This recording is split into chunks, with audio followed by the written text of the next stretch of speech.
Sibe salvegera pêncemîn a damasrandina Rêveberiya Xweser a Bakur û Rojhilatê Sûriyê ye.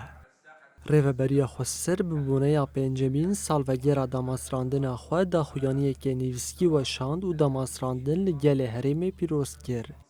Rêveberiya Xweser di daxuyaniya xwe de dibêje wan di demekê Kurd de aramiya herêmê geş kir û ji bo çareserkirina krîza Sûriyê projeyekê nû ya demokratîk derxist.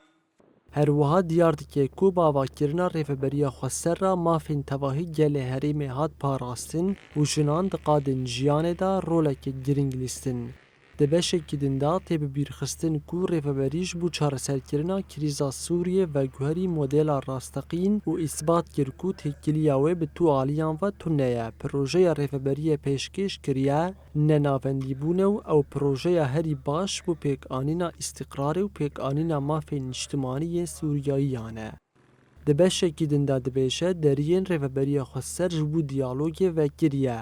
Di serî de Şam divê hemû hêzên niştimanî yên Sûriyeyê hewl bidin diyalogekî aktîv pêk bînin, da ku berjewendiyên tevahî Sûriyeyiyan pêk werin.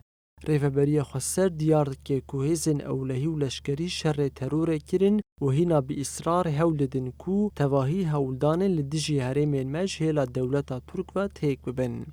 Herwiha dide zanîn ku tevî asengî û êrişên berdewam lê ew xebatên xwe yên xizmetguzarî û avedaniyê didomînin û dê tu carî ranewestînin.